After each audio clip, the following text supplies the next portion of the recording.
Now let's talk about number 4. Through all of these, we're kind of weaving and touching each other. They're all touching each other. But in this one, building an internal process. So for the client, they're going to get their first draft delivered. We talked about this in the last episode. They'll get their first draft delivered, say 2, 4, whatever, 6 weeks from when the project starts. When I get the content and the deposit, then they'll get a date that confirms their first draft. But in between those two timelines, in between getting all the content and the deposit and giving them their first draft, I have an internal process. And that internal process looks something like this, depending on where I'm starting, right? If it's a template or just a brand new site. Number 1 is I get the site started. Step 0, get the site started. Step 1 is I do all the settings, and I do that in less than 20 minutes. So I'll go in, business information, company name, company address, whatever I have, I'll fill in. I'll do everything in the settings tab. So when I go to settings on Squarespace, it starts with like business information, and it has like geographic time zone and like all these different things. I just make sure all that's set. The built-in domain, I always update that for my client so it matches their business name. I set the password. Every website I do, I set a password for it. And so all those things I set up and get situated, 20 minutes done. Then from there, I'll go into the site, and this is step 2, I'll work on the design. Now, if I have fonts and a logo and all those things, I'll just implement it. But if I don't have that, I'll time myself for 30 minutes max. It's probably actually 25 minutes. And if you're just starting out, it might be more like 40 or 50 minutes. But I'll set myself 20 to 25 minutes, get in there, choose a heading font, choose a body font to begin that I feel matches their brand, look, and style, whatever that may be. I'll get those up to start the process as soon as possible. And then from there, I'll go, step 3 of my process is that I will then go in and start creating pages. I don't get caught in should it be like this or should it be like that, how it should look. I just start creating all the pages. So they have a home page. Okay, create the home page. Make sure that the URL slug is home. Then I create the services page. If there's like a general services page and then other separate services pages, I'll put that to, I'll create all 4 of those pages.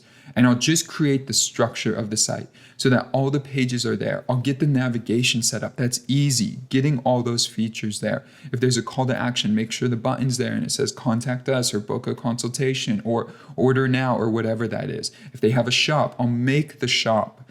I'll get all the like content structure built, 20, 30 minutes. So at this point, you could see we're literally only an hour and a half into the process and we're already structured, the site structured. It has a logo, it has the main pages, it has the structure of where things are headed. Then we're gonna start filling in the content. Now, this could take the most time depending on the site, the build, how big it is, all of that. What I do here is I often save the homepage for last, depending on the project, but I'll save the homepage for last because by the time I've done all the other pages, I have a good sense of where the site is.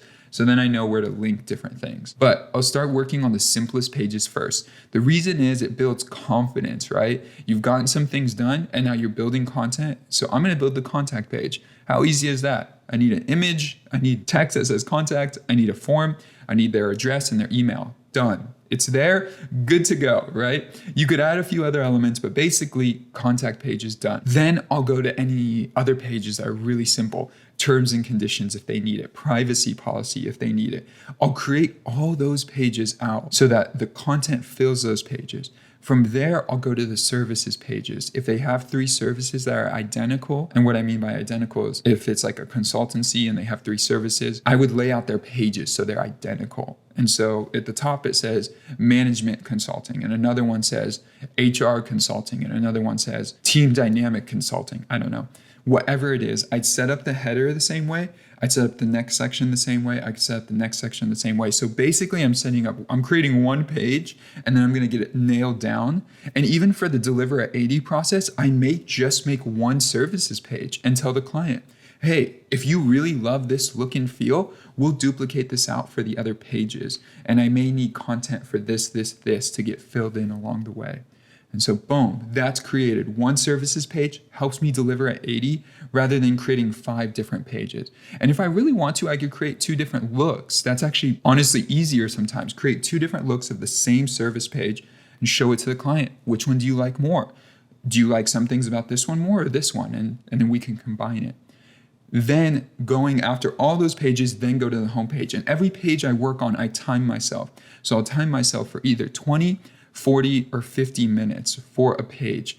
It shouldn't take longer than 50 minutes to create an initial page. Again, if you're like coding and customizing all that stuff, I count that above 80. So I count that after the 80% mark.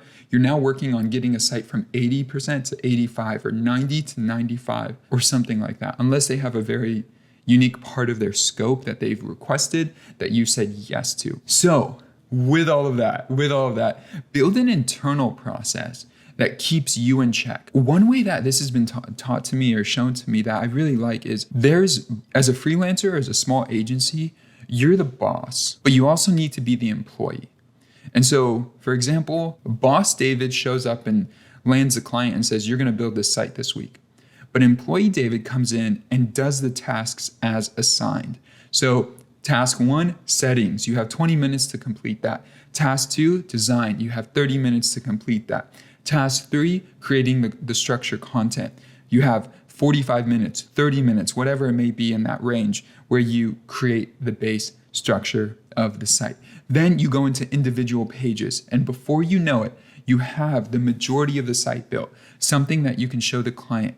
Again, I just want to overemphasize, if you're listening to this and you're saying, this is a ripoff, this is stealing from the client, you need to put more time and energy and thought into the site, there is something to be said that when you put deadlines on yourself, a person's ability can be doubled if the situation demanded it. Yes, taking longer, if you need to take longer on a section, take longer on the section, but don't get lost in perfectionism. Perfectionism with design, being afraid to ship the product to a client are very much so human tendencies for all designers. Even if you've studied and practiced for years and years and years, these are tendencies that a lot of people run into.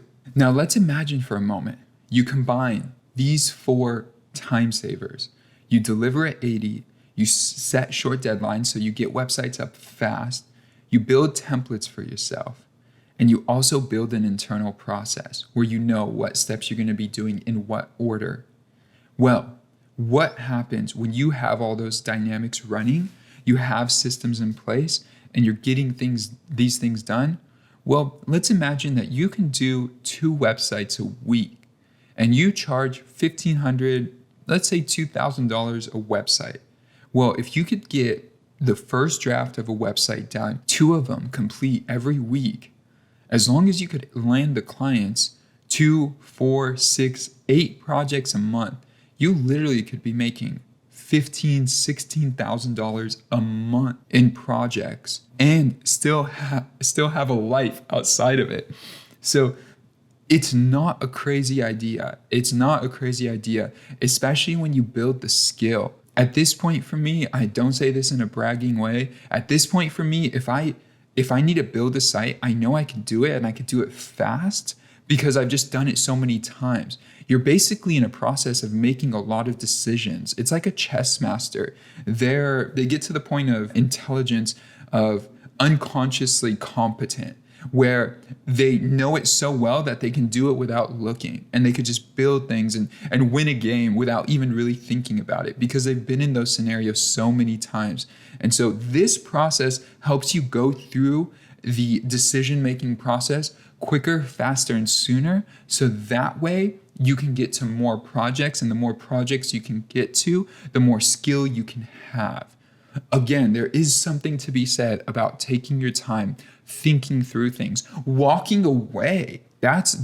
You often come to the best discoveries walking away from something. When I get really stuck on a customization or a design process, I'll spend a good amount of time, get my head wrapped around it, and try to see if I can figure it out. And if I can't, I walk away. And often that's when the genius comes in, and that's when the idea sets itself in to try something new that I never thought of before. But at the same time, if you start delivering at 80, getting websites up fast, building templates, and building an internal process, you are going to win. You are going to thrive. Thank you for watching. If you like this video, please like, subscribe, and hit that notification bell. And if you're looking for a specific tutorial, please check out our channel. And if you can't find it, let us know in the comments below. What do you need help with to develop your site to make it effective and better for all your users? Finally, sign up for our newsletter. Our newsletter is a great way to stay up to date with anything happening on Squarespace, new features, new tutorials that we post, new features for SEO or updates on SEO, any of that stuff that will help you be more effective. Our newsletter is a great way to stay connected with that as updates come. Anyway, thanks for watching, and I'll see you guys in the next video. Peace.